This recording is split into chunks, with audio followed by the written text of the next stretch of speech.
The video you're about to see first aired on our Chat Sports YouTube channel, but all of our NFL draft coverage will be available right here. So if you haven't already, now is a perfect time to subscribe. College football coming back in a couple of, we'll call it weeks at this point.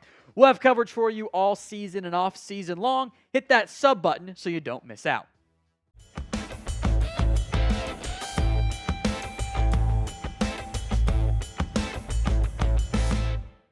Let's break down the top wide receivers in this class. First up is Tetairoa McMillan. I think I pronounced that incorrectly, but close enough. The Arizona wide receiver. I was surprised to see Dane put him at number 1 on my list. I have a different number 1 we'll get to here in just a little bit.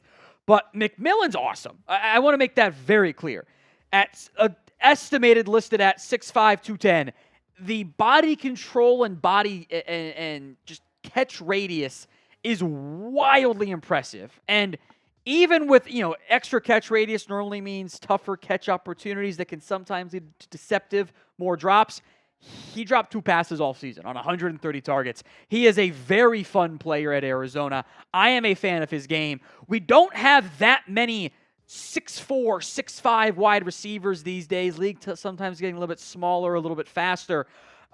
I want to see him add some mass. 6'5", 210 is a little bit thin, but I am a big fan of his game. Develop your routes, become a little bit less stiff, as challenging as that can be when you're that tall and leggy. He is going to be a first-round pick, barring something shocking happening this year. Now, my number 1 is Luther Burden over at Missouri. A little bit of a more smaller player, 5'11", 210.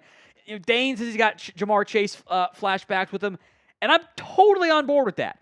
He's one of 5 FBS receivers last year with 22 20-plus yard catches. He is a dynamic threat over the middle of the field. Get the ball in his hands, and good things tend to happen.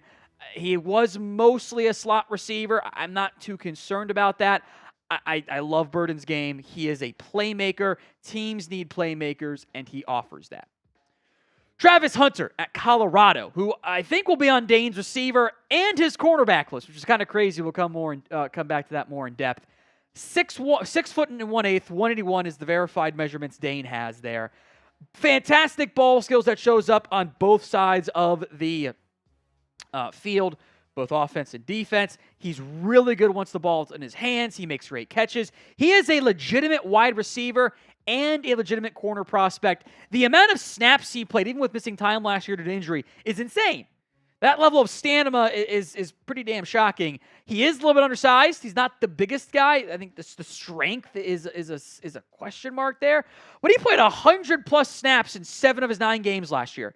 He played 162 against Stanford. There's going to be disagreements on where Travis Hunter should play, but there's no doubt he can play. So where would you put Travis Hunter if you drafted him? WR for wide receiver, CB for cornerback, or I kind of want to try him at both. Maybe I'm crazy. Where would you put him? It's the pinned comment on today's video. The ad comes on the YouTube side. Take advantage of it. Head down there and let me know.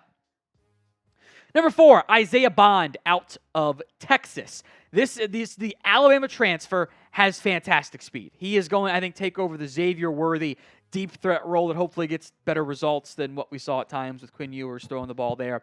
Despite the speed and agility, kind of like other prospects we've seen, the after-the-catch stuff wasn't great. Now, maybe a part of that was the Bama offense. He'll get more involved in some short area stuff that allows him to be more dynamic after the catch, but with Xavier Worthy and A.D. Mitchell gone at Texas, Bond has a chance to make it another first-round pick at the spot for the Longhorns. Emeka Egbuka, who is just not the same high-end, flashy athlete, dynamic game breaker of wow, what a freak. Although he's a good athlete, don't get me wrong. This is a route runner. This is a reliable playmaker who's just under 6'1", 203. I think viewed as the consensus top senior prospect among wide receivers this year. Played a lot in the slot last year. I would like to see him get more work on the outside this upcoming season. I'm curious how much Jeremiah Smith steals some targets, because he's going to be so good. That's the 5-star, by the way, Ohio State brought in. There's not the same size speed package other guys in this class, but if you're looking for just a solid, good, number 2, I think Egbuka can be that. Elic Ayomanor, Ayomanor, I think I got that one right. Stanford. You might not have heard much of him because it's Stanford and they were bad last year. But if you'll watch the Colorado game, the man was insane. Despite not good quarterback play for the Cardinal, at 6'2", 210, and a high school state sprint champion, which is, a good combo to have there, he balled out. He had 294 yards against Colorado alone. I think there is route running work to be done, but the Canadian-born prospect is really good, and I think one of the more underrated players in this year's NFL draft class. We shall see what happens there with Elic, but he is a very good player, and shocker, once again, a good wide receiver class overall. Now, today's show is made possible by Game Time. Game Time is an authorized ticket marketplace of Major League Baseball, which makes getting tickets faster and easier. Prices on the Game Time app actually go down closer it gets to first pitch. And with killer last-minute deals, all-in prices, views from your seat, and of course their lowest price guarantee, Game Time takes the guesswork out of buying MLB tickets. Maybe you want to go to a Reds game and the Reds are going to be bad this year. I guess are bad as the trade deadline here, of course, is underway and they're selling. Or whatever game you want to go to, whatever's local for you, Game Time is the place to get those tickets. Keep an eye out for zone deals. You pick the section, Game Time picks the seats for big-time savings. Keep your eye out for flash deals as well. Save as much as possible with Game Time. In fact, they're going to give you $20 off your first purchase. Download the Game Time app, create your account, and use code CHATSPORTS for $20 off your first purchase. Terms do apply, but again, create your account, redeem code CHATSPORTS, CHATSPORTS, for $20 off. Download Game Time today for the lowest price for last-minute tickets guaranteed. Number 7 is Sam Brown, the Miami Hurricanes wide receiver, another transfer on this list. He began his career at Houston, West Virginia, then Houston, now at Miami, part of the transfer portal dynamic additions they've made this past offseason. Good size, just under 6'2", 184, offers some speed. I was a little surprised to see Sam Brown quite this high on this list, but Dane called him, quote, an underrated senior prospect. So I think that was, a projection, which of course is involved for all this stuff. Now we're going to get to Dane's top 40 senior wide receivers, and then on top of that, his top 12 underclassmen. So we got a lot of receivers to get to. Who did Dane Brugler leave off his list? Sound off for me in the comments section of today's show. Because we have 40 prospects here, we're going to broad stroke these a lot. Bru McCoy, I am intrigued by. He's had his own transfer portal drama over the years. I want to see if he can be steady and consistent with a chance to have a big breakout year at Tennessee as the number one guy there. Jayden Higgins should not be slept on at Iowa State. He's got some good size. He's almost 6'4". Jaylin Lane is sub 5'9", but he's a fun slot receiver. We'll come back to Tory Horton, by the way, in a second. I will make note that Robert Thomas on this list here at number 7. This list, of course, was done before he got himself arrested facing child cruelty charges. So big asterisk there. Let's just leave it at that. Pair of Ole Miss receivers, Trey Harris, then Antoine Wells Jr., who was at South Carolina, got banged up, then transferred. He had a big year a year ago. Savion Williams, another big receiver, listed at almost 6'4", 228. Got some size there. And there's a good X class. The one name I want to focus a bit more on here is Tory Horton, who had some, Power 4, I guess we'll call it now, transfer offers. He's put up great numbers back-to-back years at Colorado State. Over 1,000 yards in each of those 2 seasons. He is a very good football player. I kind of thought he might turn pro this year. Chose to go back. He's got day 2 ability written all over him. All right, other receivers, some good size in Caden Prather at Maryland, DeCorian Clark at UTSA. Jalen Royals, we'll see how UTSA handles the drama they're facing over there, but he's got maybe slot receiver ability. Let's go more in depth on him here, then we'll come back to this list. 71 catches last year for 1,000 yards. Not a household name. It's Utah State. I wouldn't expect you guys to be watching a bunch of Utah State games. If you do, you're a sicko, and you're just like me, but Royals is a damn good football player. The other Virginia Tech receiver, Daquan Felton, 6'4", by the way, so again, we've got size. Rock Taylor, who's got a rocked-up frame, which I think makes it pretty accurate there. Moose Muhammad got a chance to have a big year for Texas A&M. Texas Tech's Joshua Kelly, Taj Felton over at Maryland, Jaylen Noel, again, a slot receiver at Iowa State. I think will be a slot in the NFL. Keandre Lambert-Smith. Auburn's got a bunch of good receivers. Most of them are not draft eligible. KLS is the Penn State transfer, but I have big question marks about their quarterback play. So we'll see how that all plays out. How many wide receivers do you think go in round 1 of the 2025 NFL draft? Go ahead and let me know in the comments section of today's show. Donovan Green over at Wake Forest, he'll be their number 1. Curious how things balance out at Oklahoma from a target share perspective. We'll get to a different one. Andrew Anthony, former Oklahoma receiver Theo Weiss is the quote-unquote other wide receiver at Missouri.